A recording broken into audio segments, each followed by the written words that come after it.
사랑하는 성도님 여러분, 오늘은 종교개혁주일입니다. 세계에 있는 모든 교회, 한국뿐만 아니고 미국 교회도 또 심지어 아프리카 교회도 오늘을 종교개혁주일로 지킵니다. 여러분, 우리가 종교개혁주일을 지키는 이유가 무엇일까요? 우리는 해마다 10월 31일이 속한 이날의 주일을 종교개혁주일로 지키는데, 정작 종교개혁주일을 지키는 목적에 대해서 모를 때가 많아요. 여러분, 우리는 종교개혁주의를 지키는 진짜 참된 이유, 종교개혁의 정신, 본질이 무엇일까요? 여러분들은 무엇 때문에 종교개혁주의를 지킬까요? 우리 한번 PPT를 보시도록 하시겠습니다. 이스라엘 땅은, 오늘 성경에 나오는 배경이 되는 이스라엘은 석회암이 섞여진 땅이에요. 우리나라 땅하고 달라요. 우리나라는 쉽게 팔 수 있지만 이스라엘은 석회암이 계속 표층마다 있기 때문에 땅을 팔 수가 없어요. 그래서 무덤을 만들더라도 땅을 파는 무덤이 아니라 평토장, 그냥 돌무더기를 쌓는 무덤, 혹은 자연스럽게 오랜 시간 동안 풍화작용을 통해서 뚫린 곳이 동굴이 있다면 거기 안에다가 시체를 이렇게 갖다 넣었어요.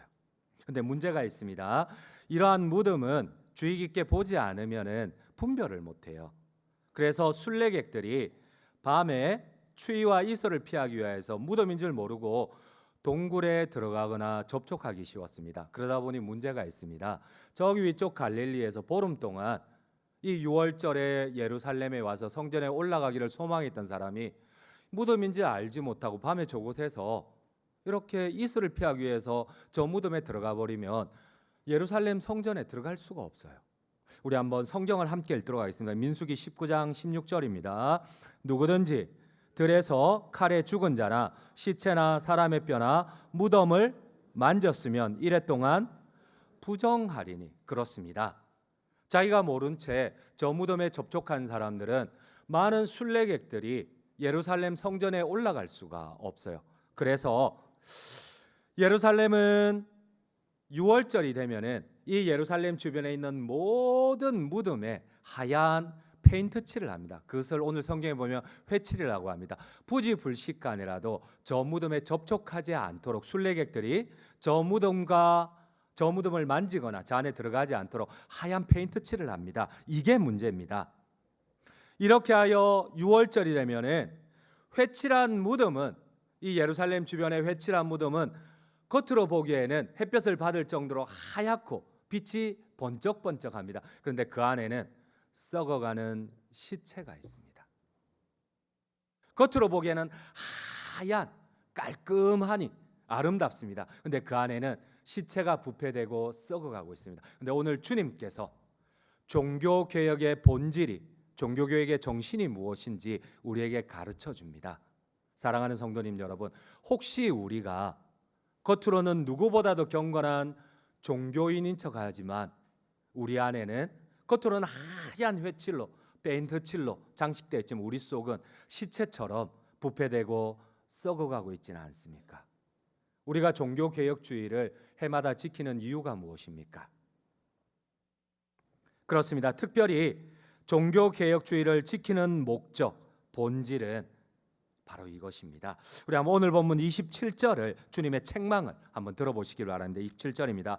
화 있을진저 외식하는 서기관들과 바리새인들이여, 회칠한 무덤 같으니 겉으로는 아름답게 보이나 그 안에는 죽은 사람의 뼈와 모든 더러운 것이 가득하도다. 여러분, 우리가 종교개혁주의를 지키는 이유가 무엇입니까? 정작 종교개혁주의를 매 해마다 지킨다고 하지만 정작 겉으로는 누구보다도 경건한 종교인 척하지만 혹시 주님이 보시기에 우리의 내면은 시체처럼 썩어가고 부패되어 가고 있지는 않는지 우리를 돌아보는 시간이 바로 종교개혁주의를 지키는 종교개혁의 정신입니다. 세계 모든 개신교회는 10월 31일이 속한 마지막 주일을 종교개혁주일로 지킵니다. 지금 아마 똑같은 오늘 아프리카에서도 이 종교개혁주의를 지키고 있을 겁니다. 이는 바로 마틴 루터가, 우리 한번 PPT 두 번째를 보실게요. 독일의 비텐베르크 성당 정문에 이 당시에 가톨릭의 오류들을 반박하는 95개조 반박문을 붙인 날이 10월 31일이기 때문에 그렇습니다.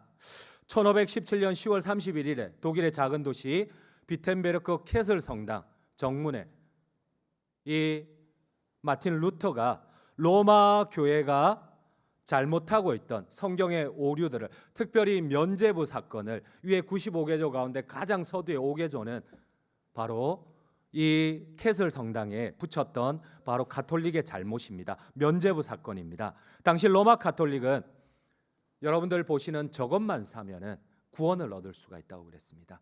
성경에도 없는 연옥을 만들어서 예수님을 믿지 않는, 하나님을 믿지 않는 우리 조상들이 당장 지옥에 가는 게 아니고 연옥에 가 있는데, 저것만 사면, 돈 주고 저것만 사면 그 영혼이 직행으로 천국에 간다는 겁니다. 여러분, 이 말도 안 되는, 여러분 교회가 타락하면, 교회가 부패하면 말할 수 없을 정도로 부패된다는 것을 아십니까?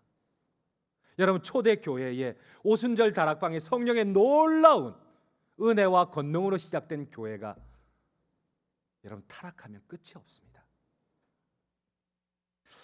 심지어 당시 역사 기록에 따르면 면죄부를 사면 대단히 송구하지만은 그들이 하나님이라고 믿는 성모 마리아를 성폭행해도 깨끗이 용서받을 수 있다고 광고했습니다. 여러분, 교회가 타락하면 어느 정도까지 타락을 할까요? 돈꾀에 쨍그랑하는 소리가 나는 순간 연옥에서 고통받던 영혼이 천국으로 직행한다고 가르쳤어요. 말도 안 되는 설교를 통하여서 면죄부를 판매했습니다.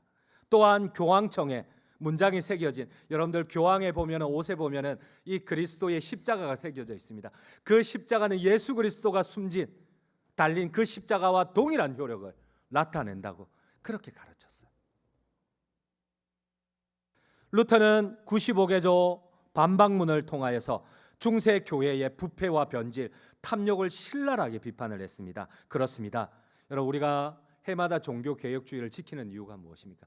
혹시 나는 누구보다도 경건한 종교인인 척하지만 혹시 주님이 보시기에 내 속은 시체로, 혹은 겉은 회칠한 무덤처럼 하얀 페인트 칠로 빛이 나고 아름답지만 내 속은 주님이 책망하듯이 혹시나 썩은 시체로 부패되어 가고는 있지는 않습니까? 우리가 종교개혁주의를 지키지만 정말 종교개혁주의를 지키는 목적인 종교개혁의 정신을 우리가 가지고 있습니까? 오늘 성경은 이 같은 진리를 우리에게 가르쳐 줍니다. 가장 종교적이라는, 최고의 경건한 지도자라는 서기관들과 바리새인들이 그 중심에는 탐욕과 거짓이 가득하면서도 겉으로는 가장 종교적이고 가장 하얀 페인트 칠을 하면서 우아하게 자신을 감추었습니다. 오늘 본문 25절을 함께 읽도록 하겠습니다. 화 있을진저 외식하는 서기관들과 바리새인들이여, 잔과 대접의 겉은 깨끗이 하되 그 안에는 탐욕과 방탕으로 가득하게 하는도다. 예수님의 이 말씀에서 여러분, 외식은 당시 연극인을 얘기합니다. 히포크리테스. 여러분, 당시 연극인은, 오늘날 연극인들은 그 주인공 역을 할 때에 화장을 해서 어떻게든 그 사람들과 닮으려고 하지만, 예수님 시대의 연극인들은 자기가 연기하는 그 주인공의 가면을 쓰고 연기를 했어요. 여러분, 그 이면에는 겉과 과면과 그 가면을 연기하는 연극인들은 완전히 다릅니다. 주님은 오늘 우리에게 이렇게 얘기할지도 몰라요. 겉으로는 가장 아름답고 우아하게 예배하지만 너희는 가면을 쓴 거짓된 자들은 아니냐. 여러분, 종교개혁의 정신이 무엇일까요? 우리가 종교개혁을, 개혁주의를 지키는 이유가 무엇입니까? 사랑하는 성도님 여러분, 어느덧 우리 역시도 예수님 보기에 회칠한 무덤처럼 겉과 속이 다른 가면을 쓴 연극배우와 같이 위선된 그리스도인들은 아닌지요? 예수님께서는 다시 한 번 더 구체적으로 우리의 잘못을 지적을 하십니다. 오늘 성경에 보면 겉으로는 종교적인 규칙과 제도를 순종한다고 하지만 참된 믿음의 본질을 무시하는 우리를 향하여서 소경된 인도자여, 너만 죽일 뿐만 아니라 너도 멸망해 가면서 네 주변에 있는 같은 동료들도 같이 멸망시키는 소경된 인도자. 여러분, 앞을 못 보는 사람이 인도를 하면 어떻게 될까요? 어디 그것뿐입니까? 오늘 성경에 보면 주님은 어쩌면 우리를 하루 살리는 걸러내고 약대는 삼키는 자라고 책망하실지 모릅니다. 우리 한번 오늘 본문 24절을 함께 읽도록 하겠습니다. 24절입니다. 맹인된 인도자여 하루살이는 걸러내고 낙타는, 여러분 이 주님의 책망은 무슨 말일까요? 주님 오늘 구체적으로 예를 들어서 우리를 책망하고 계세요. 우리 한번 PPT를 네 번째 보시도록 할게요. 이 이야기는 포도와 관련된 이스라엘의 생활 문화를 알면은 쉽게 이해할 수가 있습니다. 여러분들 이스라엘은 아까도 얘기했지만 석회암이 많습니다. 그러다 보니까 일반 물을 마실 수가 없어요. 항상 발효시켜서 포도주를 물에 희석해서 한 5대 1이나 10대 1로 희석해서 물처럼 마십니다. 그런데 여러분 이들이 포도주를 담글 때에 야외에서 저러한 구덩이를 만들어 저기다가 포도를 넣고 발로 밟습니다. 그때 이 단내 때문에 주변에 있는 모든 하루살이들이, 모기라든지 모든 곤충들이 여기에 모여듭니다. 근데 이것을 포도즙을 항아리에 담을 때 그냥 담아버리면 문제가 됩니다. 성경은 반드시 레위기 정결법에 의하면 네 발로 기어다니는 곤충, 날개를 가진 곤충을 접촉하지 말라고 합니다. 부정한 자니 성전에 올라갈 수가 없다고 합니다. 우리 한번 성경을 함께 읽도록 하겠습니다. 레위기 11장 20절입니다. 날개가 있고 네 발로 기어다니는 곤충은 너희가 혐오할 것이로되. 그래서 유대인들은 포도를 담글 때에, 포도즙을 따를 때 항상 세마포 린넨을, 여러분들이 오늘날 이렇게 입고 있는 린넨을 그 위에 항아리 위에 깔고 거기다가 포도즙을 따릅니다. 그러면은 하루살이나 모기나 곤충들이 걸러지고 그 안에 담겨집니다. 그런데 여러분 만에 하나 천에 하나 하루살이가 이 항아리에 들어갈 확률은 없어요. 그런데 바리새인들, 가장 경건한 종교인들이라는 사람들은 항상 세마포천을 호주머니에 넣어 다닙니다. 그리고 연회장에 초청을 받으면 자기 잔 앞에 이 세마포천을 깝니다. 다른 사람들은 주인이 그냥 주는 포도주를 이렇게 받아서 마시지만은 이 경건한 이 서기관과 바리새인들은 어떻게든 천을 깔아서 만에 하나 천에 하나 있을 일들을 방지하면서 이 포도주를 받습니다. 근데 여러분 이게 문제가 아니에요. 뭐가 문제예요? 이건 더 심각한 문제예요. 오늘 주님이 말씀하시는 것이 무엇입니까? 하루 살 일은 그렇게 걸러내려고, 말씀을 지키려고 가장 종교인인 척하고 우아하는데, 여러분 가장 이 하나님의 법에 부정한 음식은, 가장 작은 짐승은 하루살이지만 가장 큰 짐승은 낙타입니다. 근데 가장 작은 짐승, 가장 작은 죄는 지키려고 하면서 가장 큰 죄는 아무렇지도 않게 꿀꺽 삼키는 자들이 이들 종교인들이었습니다. 오늘 주님이 종교 계획주의를 통해서 우리를 책망하시는 것이 무엇입니까? 여러분 우리 한번 PPT를 한번 보시도록 하시겠습니다. PPT 5번째입니다. 여러분 우리의 잘못이 무엇입니까? PPT 한번 5번째 열어주시겠어요? 눈에 보이지도 않는 가장 작은 죄는 마치 주변에 자랑하듯이 떠벌리면서 뒤로는 가장 큰 죄악을 아무렇지도 않게 꿀꺽 삼켜버리는, 레위기 정결법은 이렇게 얘기를 합니다. 11장 4절입니다. 레위기 11장 4절을 함께 읽도록 하겠습니다. 색임질하는 것이나 굽이 갈라진 짐승 중에도 너희가 먹지 못할 것은 이러하니 낙타는 색임질은 하되 굽이 갈라지지 아니하였으므로 너희에게 부정하고. 여러분 부정한, 우리가 접촉해서는 안 되는 짐승, 레위기 성경, 구약 성경의 정결법에 보면 가장 작은 죄는 짐승은 하루살이입니다. 가장 큰 짐승은 낙타입니다. 네, 여러분 주님의 책망의 본질이 무엇입니까? 겉으로는 내가 하얀 헤인터칠을 하면서 작은 것은 막 자랑하고, 그러나 뒤로는 가장 큰 죄를 아무렇지도 않게 꿀꺽 삼켜버리는, 여러분 종교 계획주의를 지키는 이유가 무엇일까요? 우리가 모여서 큰 집회를 하고 큰 기도회를 하는 것도 필요하지만은 정작 종교 개혁의 본질은, 정신은 무엇일까요?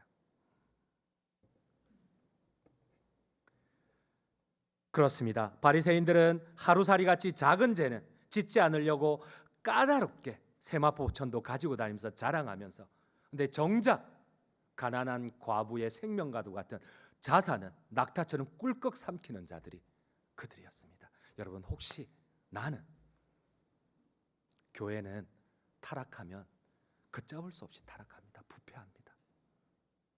어느덧 주님께서 그렇게 경고를 했는데 초대교회의 성령의 큰 불로서 시작된, 거룩함으로 시작된 초대교회도 채 100년도 가지 않아서 가톨릭은 부패를 했습니다. 여러분, 오늘 개신교회는 종교개혁을 1500년대에 이루었던 개신교회는, 그리고 그 가운데 우리 고신은, 가장 모범적이라는 우리 고신은 어떠한지요? 여러분, 오늘 우리의 잘못이 무엇입니까? 누가복음 20장 46절 47절을 함께 읽도록 하겠습니다. 함께 읽겠습니다. 긴 옷을 입고 다니는 것을 원하며 시장에서 문안받는 것과 회당의 높은 자리와 잔치의 윗자리를 좋아하는 서기관들을 삼가라. 그들은 과부의 가산을 삼키며 외식으로 길게 기도하니 그들이 더 엄중한 심판을 받으리라. 여러분, 하나님 앞에 작은 것을 지키려고 하는 것은 정말 아름답습니다. 그런데 진짜 잘못은 그겁니다. 여러분, 그들은 겉으로는 하루살이 하나라도 걸러내려고 세마포천을 가지고 다니지만 뒤로는 정말 가난하고 불쌍한 가부의 자산을 꿀꺽 삼키고도 아무렇지도 않게 시장 어귀에서 문안받고 사람들이 많은 곳에서 기도하며 야, 나는 이런 사람이다 자랑하지만 긴 옷을 나풀거리면서 자기는 가장 경건한 그리스도인처럼 자랑하지만 그들은 말뿐 그 속은 하나님이 혹시나 책망하는 회칠한 무덤은 아닌지, 하루살이는 걸러내면서 낙타는 꿀꺽 삼키는, 오히려 더 엄중한 하나님의 심판을 불러오는 그런 가정된 사람은 아닌지, 여러분, 종교개혁의 정신은, 본질은 무엇일까요? 그렇습니다. 예수님께서는 이런 위선적인 종교인들에게 겉모습을 자랑하지 말고 오늘 종교개혁의 본질인 내면을 깨끗이 하라고 합니다. 그렇지 않으면 오히려 겉보다도 못한 사람보다 더 엄중한 심판을, 하나님이 엄중한 심판을 하신다는 내용입니다. 여러분, 우리 한번 오늘 본문 23절을 함께 읽도록 하겠습니다. 23절입니다. 화 있을진저 외식하는 서기관들과 바리새인들이여, 너희가 박하와 회양과 근처의 11조는 들이되 율법에 더 중한 바 정의와 긍휼과 믿음은 버렸도다. 그러나 이것도 행하고 저것도 버리지 말아야 할지니라. 우리 한번 PPT 6번째를 볼게요. 여러분, 내가 자랑하는 믿음은 어떤 믿음입니까? 여러분, 박하와 해양과 근처, 당시 허브가에 속한 유대인들이 좋아했던, 오늘날로 말하면 우리가 좋아하는 깻잎과 같은 것들입니다. 그런데 이 깻잎과 같은 박하와 해양과 근처는 한 장이라도 11조를 지킨다면서, 봐라, 내가 요 한 장도 지킨다, 내가 요 수천 장을 했는데 그 딱 10분의 1인 내가 딱 요 100장, 봐라, 한 장, 두 장, 세 장, 이렇게 11조는 바치면서 뒤로는 가난한 가부의 재산을 삼키는.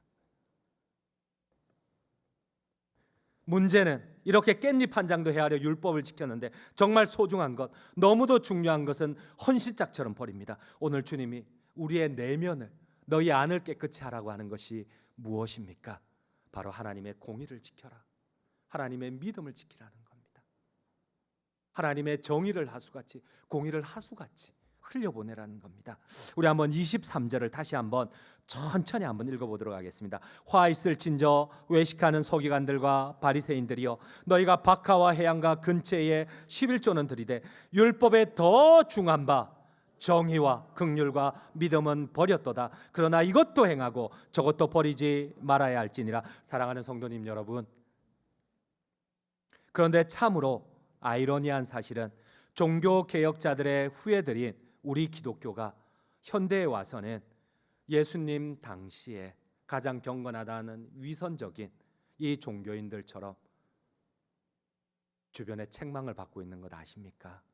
1500년도에 칼빈과 루테의 후예들인 우리가 진정한 종교개혁을 통하여서 이룩한 한국교회가 이제는 거세게 개혁을 요구받고 있습니다. 한국교회는 예수님이 꾸중하셨던 바리새인들처럼, 변질된 중세교회처럼 신앙의 본질을 상실했는지 모릅니다. 오늘 종교개혁주의를 지키면서 우리가 돌아봐야 할 종교개혁의 정신이 무엇입니까? 여러분, 지난 2022년 가장 가까운 여론조사입니다. 우리 한번 PPT 7번째를 보시도록 하겠습니다. 국민일보가 지앤컴 리서치에 의뢰해서 기독교인에 대한 대국민 설문조사를 했습니다. 여러분, 한국교회의 신뢰도가 일반인들에게 어떻게 비칠까요? 가장 가까운 최근의 여론조사입니다. 한국교회 신뢰도는 18.1%입니다. 10명 가운데 2명만 한국교회를 신뢰하고 8명이 한국교회를 신뢰하지 않는다고 합니다. 여러분, 그런데 더 무서운 거는요, 기독교인을 뺀 여론조사, 일반인들만 한 여론조사는 8.8%입니다. 10명 가운데 9명이 기독교인을 신뢰하지 않는다는 겁니다. 우리가 예배한다고 하지만은, 우리가 하나님 앞에 경건한 그리스도인 척 하지만은, 그러나 주변에 비춰진 모습은 그리스도인들을 10명 가운데 9명이 신뢰하지 않는다는 겁니다. 근데 여러분, 혹시나 오해하지 마십시오. 기독교뿐만 아니고 다른 종교들과 비교했을 때 오히려 천주교와 불교는 65%, 67% 신뢰도를 받았습니다. 그들은, 천주교인들은, 불교도인들은 2명 가운데 1명 이상을 신뢰한다고 하지만 우리 그리스도인들이 10명 가운데 9명을 불신한다고 합니다. 종교개혁이란, 여러분, 우리가 많이 모여서 막 뜨겁게 기도하고, 그것도 정말 중요하지만은 진짜 하나님이 우리의 내면을 한번 보라고 합니다. 우리의 내면을 하나님이 어떻게 보실지. 혹시나 겉만 하얀 페인트 칠을 한 회칠한 무덤은, 혹은 하루살이는 걸러내면서 낙타는 꿀꺽 삼키는, 바카오 해안가 근처에는 깻잎 한 장마저도 11조를 드리는데 그 이면은 과부의 가산을 삼켜버리는 그리스도인은 아닌지 돌아보라고 합니다. 그래서 종교개혁을 이루었던 우리 개신교를, 여러분, 기독교를 루터교라고 하지 않습니다. 칼빈교라고 하지 않습니다. 우리는 리폼드 철치, 아니면 프로테스탄트라고 합니다. 끊임없이 주의 말씀 앞에 우리 자신을 돌아보는 교회. 여러분, 종교개혁의 교회란 무엇입니까? 칼빈을 공부하고 루트를 공부하는 교회입니까? 절대 그렇지 않습니다. 내가 하나님의 말씀에 얼마나 어긋났는지, 내가 믿음이 있다고 하지만 혹시라도 하나님의 말씀에서 벗어나 있는지, 내가 프로테스탄트 한거하고 나 자신의 이 게으름을 한거해서 내가 말씀 앞에 다시 한 번 더 달려가고, 리폼드 처치 끊임없이 개혁하며 끊임없이 한거하는 교회, 혹시나 주의 진리에서 벗어났을까 봐. 예수님은 오늘 마지막 결론을 맺습니다.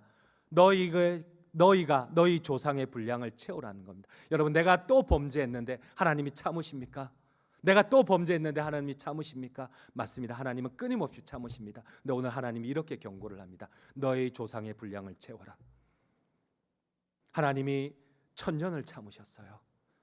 하나님이 이스라엘을 남북으로 가르실 때는 가나안 정착 시대부터 사사 시대를 지나 다닐 왕국 시대, 분열 왕국 시대까지 1000년이 걸렸습니다. 여러분, 우리는 하나님을 오해합니다. 끊임없이 참으시고 용서하시니까 오해합니다. 근데 하나님이 이렇게 말씀합니다. 분량을 채워라. 이제 딱 10% 남았거든, 딱 5% 남았거든, 채워라. 그러면 내가 반드시 심판하겠다는 겁니다. 혹시 내가 범죄하였더라도, 혹시 내가 교만하였더라도 하나님이 우리를 용서하셨습니까? 하나님 오늘 다시 한번 말씀합니다. 지금까지 채워지는 것들 마저 요 남은 것 채워라는 겁니다. 내가 반드시 심판하겠다는 겁니다. 하지만 여러분, 우리가 기억하실 것이 있습니다. 반어법입니다. 선택하라는 겁니다. 채우든지 이 남은 것 채우고 심판을 받든지, 아니면 지금이라도 정신을 차리고 돌이켜서 이 하나님의 심판을 막든지 선택하라는 겁니다. 여러분, 이 종교개혁주일에 우리는 무엇을 선택하겠습니까? 우리가 종교개혁주의를 지키지만은 정말 참된 종교개혁의 본질은, 정신은 무엇입니까? 결론을 맺도록 하겠습니다. 오늘은 종교개혁주일입니다. 우리의 변질과 교만을 돌아보는 시간입니다. 우리는 너무나 쉽게 변질되고 교만하여 타락합니다. 지금은 나름 누구보다도 가장 신앙적이고 훌륭했던 우리가 내일 변질되고 고집불통이 되어서 하나님의 구원에서 너무나 쉽게 멀어질 수 있다는 사실입니다. 여러분, 종교개혁의 본질은 두렵고 떨림입니다. 겸손입니다. 예수님께서는 오늘 우리에게 죄를 채우든지 정신을 차리든지 선택하라고 하십니다. 처음 믿음과는 달리 변질되어 결국은 참된 구원에서 떨어지고 나만 멀어지는 것이 아니라 소경된 인도자가 되어서 우리 주변까지 멸망시키는 자가 아니라, 죄를 채우는 것이 아니라 정신을 차려 오직 정의를 물같이, 공의를 하수같이 정의와 긍휼과 믿음을 회복하시는 참된 주님의 제자들이 되시기를 간절히 주님의 이름으로 축원드립니다.